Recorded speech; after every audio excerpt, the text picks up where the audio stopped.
Hi hello everyone, welcome back to my YouTube channel. ಇದು ಅದು ಗಾಡಿಯಲ್ಲಿ ಮಾರ್ಕೊಂಡು ಬರ್ತಾರಲ್ಲ ಸೈಕಲಲ್ಲಿ, ಅದನ್ನು ತಗೊಂಡದ್ದು. ಇದು ಚಿಕ್ಕು ಫ್ಲೇವರ್ ಧೃತಿ ತಂದ್ಲು, ಹಾಗೆ ತಿಂತಾ ಇದ್ದೇನೆ. ನಾನು ಬೇಡ ಅಂತ ಹೇಳಿದ್ದೆ, ಅವಳೇ ಹೋಗಿ ತಂದದ್ದು. 3 ತಂದಿದ್ದಾಳೆ, ಒಂದಕ್ಕೆ 10 ರೂಪಾಯಿ ಅಂತೆ. ಚೆನ್ನಾಗಿದೆ, ಚಿಕ್ಕು ಫ್ಲೇವರ್ ಇದೆ ಇದರಲ್ಲಿ. ನಾನೇನೋ ಒಳ್ಳೇದಿರ್ಲಿಕ್ಕಿಲ್ಲ, ಏನೋ ಬೇರೆ ಫ್ಲೇವರ್ ಅಂದ್ಕೊಂಡೆ. ಫ್ಲೇವರ್ ಒಳ್ಳೇದಿದೆ. ಈಗಲೂ ಮಾರ್ಕೊಂಡು ಹೋಗ್ತಾರೆ ನೋಡಿ ಸೈಕಲಲ್ಲಿ. ಮುಂಚೆ ನಾವು ಚಿಕ್ಕದಿರುವಾಗ ಎಷ್ಟು ಹೋಗಿ ತಿಂತಾ ಇದ್ದೇವೆ ಅಂತಿಲ್ಲ. ಈಗ ನಮ್ಮ ಮಕ್ಕಳಿಗೂ ಅದೇ ಅಭ್ಯಾಸ. ಸೈಕಲಲ್ಲಿ ಅಲ್ಲ, ಬೈಕಲ್ಲಿ ತಂದದಂತೆ. ಧೃತಿಗೆ ಹೇಳಿದ್ದು ನೋಡಿ, ಧೃತಿ ಮತ್ತೆ ಅವನು ತಿಂತಿದ್ದಾರೆ. ಶ್ರೀ ಈಗ ಹೋದ್ರಷ್ಟೇ ಪೂಜೆಗೆ, ಅಂದರೆ ಒಂದು ಕಡೆ ಪೂಜೆ ಇದೆ, ಅಲ್ಲಿಗೆ ಹೋದ್ರು. ಇನ್ನು ನಾವು 3 ಇವತ್ತು. ಅವರು ಬರುವಾಗ ಲೇಟ್ ಆಗ್ಬೋದು ರಾತ್ರಿ. ಹಾಗೆ ಇಲ್ಲಿ ಎಷ್ಟು ಮಾವಿನಕಾಯಿ ಇದೆ ನೋಡಿ. ಇದನ್ನೀಗ ಉಪ್ಪಿನಕಾಯಿ ಹಾಕಬೇಕು. ಅಂದರೆ ಉಪ್ಪಿನಕಾಯಿಗೆ ಫಸ್ಟ್ ಉಪ್ಪಲ್ಲಿ ಹಾಕಿಡ್ಬೇಕಲ್ಲ, ಅದನ್ನು ಶ್ರೀ ಸ್ವಲ್ಪ ಪುರ್ಸೊತ್ತಾಗುವಾಗ ಮಾಡಬೇಕು ಅಂತ ಇದ್ದಾರೆ. ಇದು ಮಂಜು ಅಂತಿದ್ದಾರೆ, ಅವರು ತಂದು ಕೊಟ್ಟದ್ದು. ಎಷ್ಟಿದೆ ನೋಡಿ, ಉಪ್ಪಿನಕಾಯಿ ಹಾಕಿದರೆ ನಾಳ್ದಿಗೆ ಆಗ್ತದೆ. ಎಷ್ಟು ಟೈಮ್ಗೂ ಮರ್ಯಾದಿನ 3 ಥರದಿಂದ ಅಳಿಬೋದು. ಒಂದು, ನೀವು ಹೇಗೆ ಮಾತಾಡ್ತೀರಾ ಅಂತ ಹೇಳಿ. ಇನ್ನೊಂದು, ನೀವು ಎಷ್ಟು ಕ್ಲೀನ್ ಆಗಿದ್ದೀರಾ ಅಂತ ಹೇಳಿ. ಇನ್ನೊಂದು ಯಾವುದರಿಂದ? ಬಟ್ಟೆಯಿಂದ. ಇದು 3ರಿಂದ ಮರ್ಯಾದೆ ಅಳಿಬೋದು ಅಂತ ನಂಗೆ ಅನಿಸಿತು. ಹಾಗೆ ಹೇಳೋಣ ಅನಿಸಿತು, ಹೇಳ್ತಾ ಇದ್ದೇನೆ. ನನಗೆ ಮನೇಲಿ ಮಾಡುವ ಐಟಮೇ ತುಂಬ ಇಷ್ಟ ಆಗ್ತದೆ. ಹೋಟೆಲ್ ಬೇಕರಿ ಅನಿವಾರ್ಯ ಅಂತ ಹೇಳಿ ತಿನ್ನೋದು. ಅದಕ್ಕೆ ಈಗ ಇವತ್ತು ಸಂಜೆಗೆ ನಾನು ಇದು ಬಟಾಟೆ ಚಿಪ್ಸ್ ಮಾಡಬೇಕು ಅಂತ ಇದ್ದೇನೆ. ಅದಕ್ಕೆ ಸಿಪ್ಪೆ ತೆಗಿತಾ ಇದ್ದೇನೆ. ಸಿಪ್ಪೆ ತೆಗೆಯೋದು ಎಲ್ಲಿದೆ ಅಂತ ಗೊತ್ತಿಲ್ಲ. ಅದಕ್ಕೆ ಚೂರಿಯಲ್ಲಿ ಸಿಪ್ಪೆ ತೆಗಿತಾ ಇದ್ದೇನೆ ನೋಡಿ. ಮನೆಯಲ್ಲೇ ಮಾಡಿದರೆ ಚೆನ್ನಾಗಿರ್ತದೆ, ತಿನ್ನಲಿಕ್ಕೆ ಚೆನ್ನಾಗಾಗ್ತದೆ. ತುಂಬ ಪ್ರಮಾಣ ಇರ್ತದೆ. ಅಂಗಡಿದ್ದು ಅದು ಯಾವಾಗ ಮಾಡಿರ್ತಾರೋ ಏನೋ ಗೊತ್ತಿರೋದಿಲ್ಲಲ್ಲ. ಮನೇಲಿ ಮಾಡಿದಾಗ ಒಂದು ಖುಷಿ ಸಹ ಬೇರೆಯೇ. ಅದು ನಾವೇ ಮಾಡಿ ತಿಂದೆವು ತಿಂದಾಗ ಆಗ್ತದೆ. ಹಾಗಾಗಿ ಒಂದು ಖುಷಿ. ಇನ್ನು ನಮ್ಮ ಜೀವನದ ಬಗ್ಗೆ ಹೇಳಬೇಕಂತಾದರೆ, ಕೃಷ್ಣ ಚಿಕ್ಕವನಿರುವಾಗ ತುಂಬ ಕಷ್ಟ ಆಗ್ತಿತ್ತು ಅವನನ್ನು ನೋಡ್ಕೊಳ್ಳಿಕ್ಕೆ. ಬಾಣಂತನ ಮಾಡಲಿಕ್ಕೂ ಯಾರು ಇರಲಿಲ್ಲ. ನಾವೇ ಮನೆಯಲ್ಲಿ, ನಾನು ಹಸ್ಬೆಂಡ್ ಅಷ್ಟೇ. ಅದು ತುಂಬ ಕಷ್ಟ ಆಗ್ತಿತ್ತು. ಈಗಾದರೆ ಅವನು ಬೆಳೆದು ಇಷ್ಟ ಆದರೂ ದೊಡ್ಡವನಾಗಿದ್ದಾನೆ, ಎಷ್ಟೋ ಸಮಾಧಾನ. ಇಲ್ಲದಿದ್ದರೆ ನೋಡ್ಕೊಳ್ಳಿಕ್ಕೆ ಭಾರಿ ಕಷ್ಟ. ನಾನೊಬ್ಬಳೇ, ಇವರು ಇಲ್ಲದಿದ್ದರೆ ನಾನೊಬ್ಬಳೇ ನೋಡ್ಕೊಳ್ಬೇಕಿತ್ತು. ಧೃತಿ ಕೂಡ 1 ವರ್ಷ ಹಾಸ್ಟೆಲಲ್ಲಿ ಇದ್ಲು, ಶ್ರೀರಾಮ ಹಾಸ್ಟೆಲಲ್ಲಿ. ಹಾಗಾಗಿ ತುಂಬ ಕಷ್ಟ ಆಗ್ತಿತ್ತು. ಒಂದು ಕಡೆಯಲ್ಲಿ ಅದು ಹೆರಿಗೆ ಆದ ಕೂಡಲೇ ಪೇಯ್ನ್ ಇರ್ತಲ್ಲ, ಅದೆಲ್ಲ ಯಾರಿಗೆ ಬೇಕು ದೇವರೇ. ಈಗಿನ ಕಾಲದಲ್ಲಿ ನಮ್ಮ ಕಷ್ಟಕ್ಕೆ ಯಾರೂ ಬರೋದಿಲ್ಲ. ಗಂಡನಿಗೆ ಹೆಂಡತಿ ನೋಡಿ. ಇಷ್ಟು ಬಟಾಟೆ ಚಿಪ್ಸ್ ಆಯಿತು ನೋಡಿ. ಉಪ್ಪು ಖಾರ ಎಲ್ಲ ಹಾಕಿದ್ದೇನೆ, ಇನ್ನು ತಿನ್ನಬೇಕು. ಸಂಜೆಯ ಸ್ನ್ಯಾಕ್ಸ್ ಏನಾದರೂ ತಿನ್ನಬೇಕು ಅನಿಸುತ್ತೆ, ಏನಿರಲಿಲ್ಲ. ಅದಕ್ಕೆ ಬಟಾಟೆ ಚಿಪ್ಸ್ ಮಾಡಿದೆ, ತಿನ್ನಬೇಕು.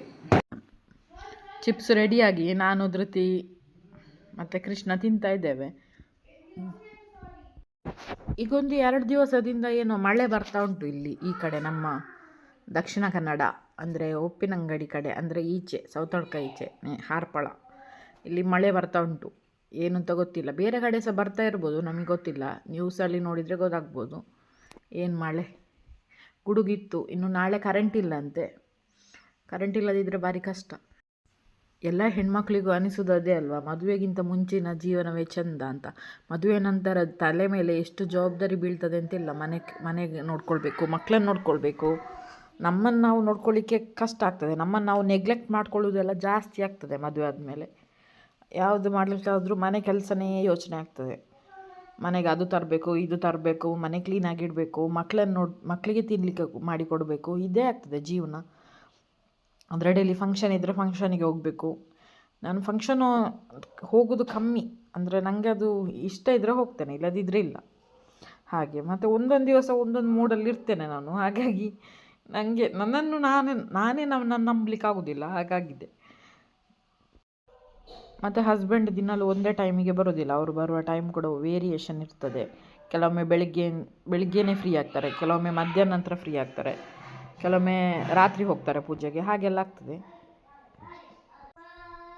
ರಾತ್ರಿಗೆ ಕುಡಿಲಿಕ್ಕೆ ನಮಗೆ 3 ಹಾಲು ರೆಡಿ ಮಾಡಿದೆ. ನಮಗೆ ಧೃತಿಗೆ, ನನಗೆ, ಅವನಿಗೆ ಹಾಲು ಕುಡಿದ್ರೆ ಒಳ್ಳೆಯದಲ್ಲ.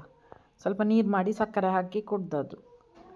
ಹಾಗೆ ಶ್ರೀ ಬರುವಾಗ ಲೇಟ್ ಆಗಿದೆ, 11:30 ಆಗಿದೆ. ಅವರಿಗೆ ತುಂಬ ಪೂಜೆ ಇತ್ತು. ಹಾಗೆ ಅದೇನು ಅಂತ ಗೊತ್ತಿಲ್ಲ, ಯೂಟ್ಯೂಬಲ್ಲಿ ವೀಡಿಯೋ ಎಲ್ಲ ಮಾಡೋದು ಅಂತ ಹೇಳಿದ್ರೆ ಸ್ವಲ್ಪ ನಾಚಿಕೆ ಎಲ್ಲ ಆಗ್ತದೆ ನಮಗೆ. ಅಂದರೆ ಅಭ್ಯಾಸ ಇಲ್ಲ. ಮತ್ತು ಡೈಲಿ ಹಾಕಬೇಕಲ್ಲ, ಏನು ಮಾತನಾಡೋದು ಅಂತ ಸಹ ಗೊತ್ತಾಗೋದಿಲ್ಲ, ಅಥವಾ ವಿಡಿಯೋ ಮಾಡಿ ಹಾಕ್ತೇವಲ್ಲ ಆಗ ಮತ್ತು ಯಾರ ಸೋಷಲ್ ಮೀಡಿಯಾ ಬಂದಮೇಲೆ ಹೆಚ್ಚಿನವರ ಸಮಯ ಅದರಲ್ಲೇ ಹೋಗ್ತದೆ ಅಲ್ಲ. ಫ್ಯಾಮಿಲಿ ಟೈಮನ್ನು ಕೊಡೋದು ಅನ್ನೋದು ಕಮ್ಮಿ ಆಗ್ತಾಯಿದೆ ಈಗ. ಫ್ಯಾಮಿಲಿ ಟೈಮ್ ನಾವು ಕೊಟ್ಟಷ್ಟು ಎಲ್ಲರೂ ಖುಷಿಯಾಗಿರ್ತೇವೆ. ಇಲ್ಲದಿದ್ದರೆ ಒಬ್ಬೊಬ್ಬರ ಕೈಯಲ್ಲಿ ಮೊಬೈಲ್ ಇದ್ದರೆ ಒಬ್ಬೊಬ್ಬರು ಒಂದೊಂದು ಮೂಲೆಯಲ್ಲಿ ಇದ್ದಾಗ ಆಗ್ತದೆ. ಮುಂಚಿನ ಕಾಲದಲ್ಲಿ ಆದರೆ ಎಷ್ಟು ಚಂದ ಎಲ್ಲರೂ ಸೇರಿ ಒಂದು ಕಡೆ ಕೂತು ಏನಾದರೂ ಆಟ ಆಡ್ತಿದ್ದೆವು. ಈಗಿನ ಮಕ್ಕಳಿಗೆ ಮೊಬೈಲಲ್ಲೇ ಆಟ ಆಗಿ ಹೋಗ್ತದೆ, ಜೊತೆಯಲ್ಲಿ ಆಟ ಆಡೋದೆಲ್ಲ ಕಮ್ಮಿ ಆಗ್ತದೆ. ಮೊಬೈಲ್ನ ಗೀಳು ಹಾಗುಂಟು. ಕೃಷ್ಣನನ್ನು ಶಾಲೆಗೆ ಸೇರಿಸುವ ಅಂತ ಹೇಳಿದರೆ ಅವನಿಗೀಗ 2 ವರ್ಷ 3 ತಿಂಗಳಾದದ್ದಷ್ಟೇ, 3 ವರ್ಷ ಆಗಬೇಕಂತೆ. ಅಷ್ಟರವರೆಗೆ ವೆಯ್ಟಿಂಗ್ ಮಾಡಲೇಬೇಕು. ಈಗ 3:04 ಆಯಿತು ನೋಡಿ, ಹೊರಗೆ ಜೋರಾಗಿ ಗಾಳಿ ಬೀಸ್ತಾ ಇದೆ. ಈಗ ಗುಡುಗು ಬರ್ತಾ ಉಂಟು, ಮಳೆ ಬರುವ ಅಂದಾಜಿದೆ. ಕರೆಂಟ್ ಆಗಾಗ ಹೋಗಿ ಬರ್ತಾ ಉಂಟು. ಎಷ್ಟು ಜೋರು ಗಾಳಿ ಬೀಸ್ತಾ ಇದೆ ನೋಡಿ. ಬಾಳೆ ಗಿಡ ನೋಡಿದರೆ ಗೊತ್ತಾಗ್ತದೆ. ಹಾಗೆ ನಮ್ಮನೆಯನ್ನು ಒಂದು ಸಲ ತೋರಿಸ್ತೇನೆ ನೋಡಿ, ಹೀಗಿದೆ ನಮ್ಮನೆ.